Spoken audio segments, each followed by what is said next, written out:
is filling in for Malika Andrews. I'm joined by Anscape senior writer David Dennis Jr. and our NBA champ Kendrick Perkins joining us right now. And guys, let's just get right into it. This past weekend, Luka decided to close things off with the Lakers and stay on the villa with his new boo. That is a Love Island reference for everyone who doesn't know. LA inked him to a 3-year, $165 million extension that ties him to Tinseltown through 2028. That leaves the Lakers with plenty of future flexibility to build the roster around Luka going forward. Here was President of Basketball Operations Rob Pelinka on the moves made by the Lakers this offseason.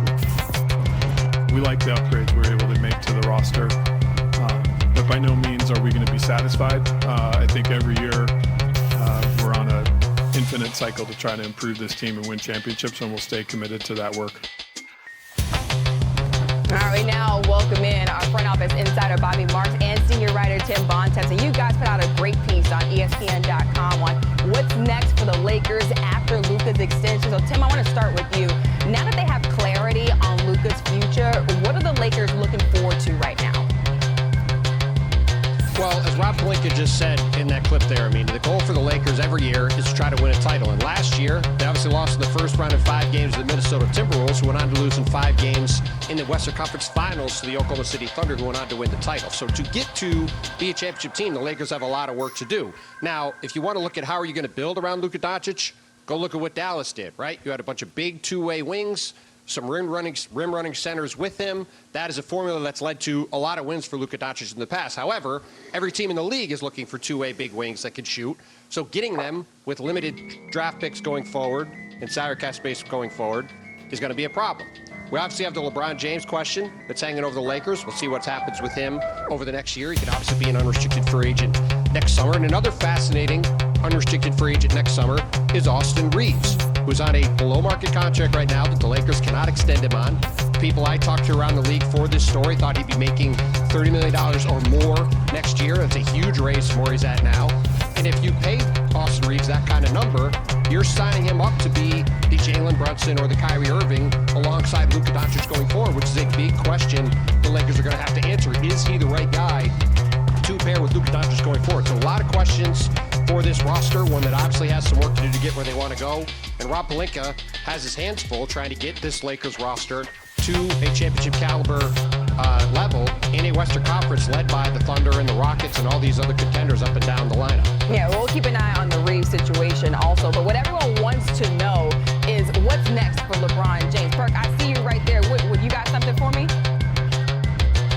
I do, because yes, Luka signed the extension, right? And he's going to be there for a while. But he also expressed that he wants to win a championship with the Lakers organization. And the key word that he put in there is that he wants to win now. So I'm going to talk about the now. And when you talk about this Laker team, their biggest issue last year and why they had a first-round exit is, one, guys were playing out of position. So you had a LeBron James playing in the center. They addressed that issue with a young DeAndre Ayton, who showed us when he's competing and playing for something under the right leadership, he could help be a center that go to the NBA Finals. He done it with the Suns. 2, can Austin Reeves be a third option of offensive player on a championship contender? Absolutely he can. When you look at his numbers that he put up last year, 20 points, almost 6 assists, 4.5 rebounds, it was damn near similar to Ja Morant. And so when you think about Austin Reeves and what he can do, and then they address the position of the perimeter defender, but perimeter defense, and add Marcus Smart, because we saw what Anthony Edwards did to them last year in the first round. The Lakers are right in the thick of things, and last but not least, they're finally going into training camp healthy. Jared Vanderbilt, healthy. Right, Gabe Vincent, healthy. Under J.J. Redick in his second year of coaching with a hell of a coaching staff, the Lakers are a legit title contender right now. I'm not picking them, but they definitely are a real title contender. And Perk, those are all valid points right there. Let's switch back to LeBron James. Everybody wants to know what the future of LeBron James is with this Lakers team. So, Bobby, what are the options here for LeBron with 1 year left on his contract? I mean, this is an unprecedented situation here, and I'll kind of set the stage for you. Here we have a 40-year-old LeBron James who continues to play at an all-NBA level, and the only thing that's guaranteed is that he's going to be an unrestricted free agent next year, and that's because he opted into that contract here. I think when you look at it from the Lakers' perspective, it's ironic. They're a team that's going to have $50 million in cap space next offseason, but guess what?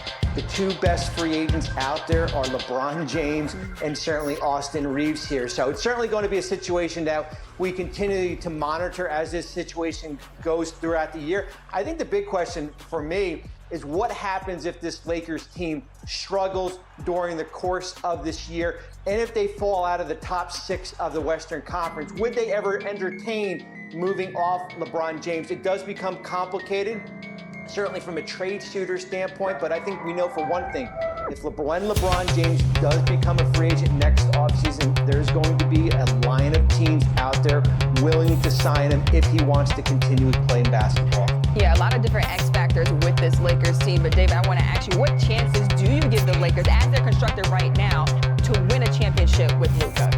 Unlike what Perk said, I don't think they're going to win a championship this year. I don't see them as contenders this year. I mean, you can talk about all the things they added. You can talk about the Aiden. You can talk about the Marcus Smart. They still got bounced in 5 games pretty handily by Minnesota Timberwolves team. That's not better than OKC. That's not better than Houston. That's not better than Denver. I don't see the Lakers entering into the top 4 with what they have. You can talk about Reeves and Luka and LeBron. Somebody's got to play defense back there. And Luka looks great and all that stuff, but that doesn't mean anything in terms of how he's going to look defensively. There's a lot of stuff I need to see from this Lakers team to believe they're contenders this year. I just don't see it. Now, going forward, Bobby brings up a good point. The way that you build teams for the Lakers traditionally has been pretty simple. You get a star, Kobe, Shaq, even Magic, or LeBron, you get one of those guys, they come to the team, and then you build around them, you get your stars later. You get an Anthony Davis, you get a Pau Gasol, you get a Metta World Peace, you get that. The NBA doesn't work like that anymore. You have your big star in Luka, but who are you going to build around him after LeBron James is gone? Because we're assuming that after this year he may be gone, but definitely in a couple years LeBron will not be there. So now you have to build a roster around Luka that is going to compete with an OKC, and it's a lot more difficult to do now than it has been traditionally for the Lakers. I just do not see a lockdown championship for them in the next 3 years. Yeah, Perk, I see you giving the meme mug. I know you want to. What I do this time, Perk? What I do this time, Perk? Because I'm asking, go and get a former #1 pick who's just knocking at the door of his prime, and DeAndre Ayton is not adding a piece that values that fits around Luka, a guy that could be a live threat, a guy that could be a pick and pop guy, a rim runner that they need. Go and get a Marcus Smart, who I believe is 31 years of age. Add him to the roster, a defensive guy that Luka actually made phone calls to because he wanted them on the roster and know what Marcus Smart brings to the table.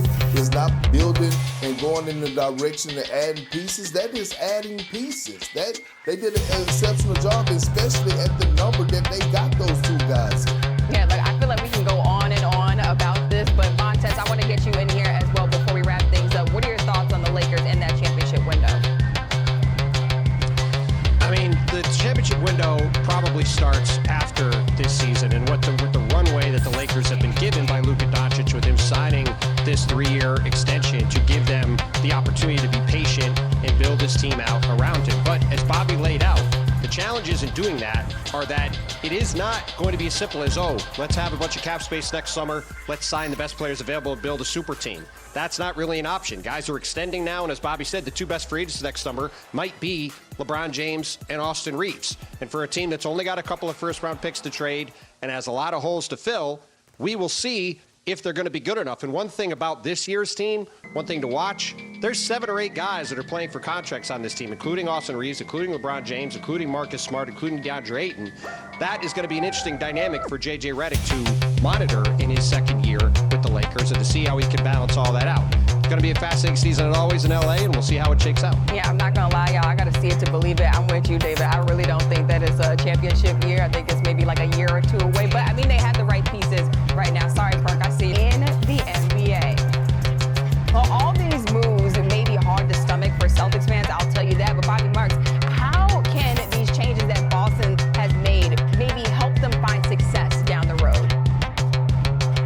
Yeah, this is the ultimate reset here, and I kind of equate it back to 2023. I know the situation is a little bit different, and Jason Tatum is out for this year, but that's the offseason when they went out and got Kristaps Porzingis and Drew Holiday here, but they were coming off a conference finals as far as when they went out and made those moves here. And I think if you're Boston, I think the goal is to remain competitive this year, but also try to grab one of those top lottery positions, almost similar to what Dallas went through a year ago here. Because you remember, you've got Jason Tatum, you've got Jaylen Brown, you've got Derek White all under contract, 3 players that are set to make $130 million next year. So it's a reset for this year, but it's also an eye on how you can add talent around them, similar to how they added Porzingis and Holiday 2 years ago. So with no Jason Tatum, Jaylen Brown is going to get more and more reps with the A1 and Perk. We've watched plenty of games of the Celtics. What does this gap year mean for Jaylen Brown? I mean, it means that he can enter the conversation and we can start talking about him when you talk about a Jason Tatum, a Ja Morant, and show that he can be a number 1 option.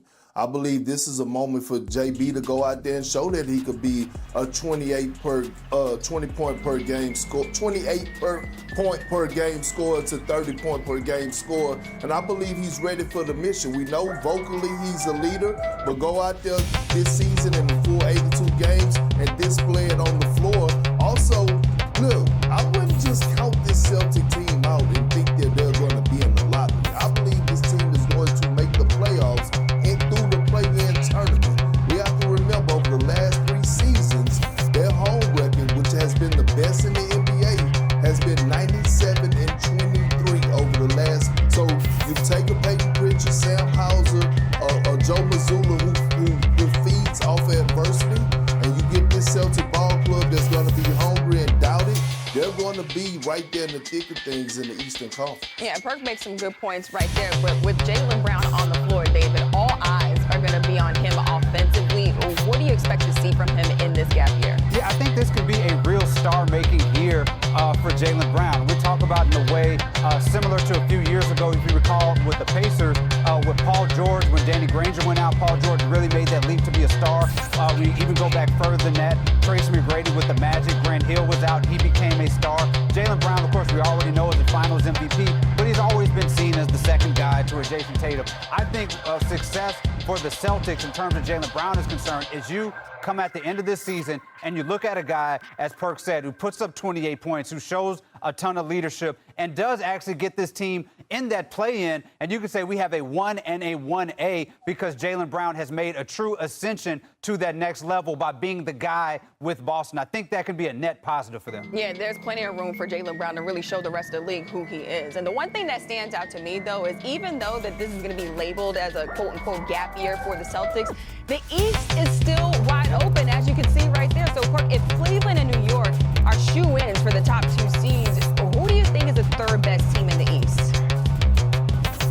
It's the Atlanta Hawks, the team that, they get disrespected, or should I say the superstar type player that gets disrespected.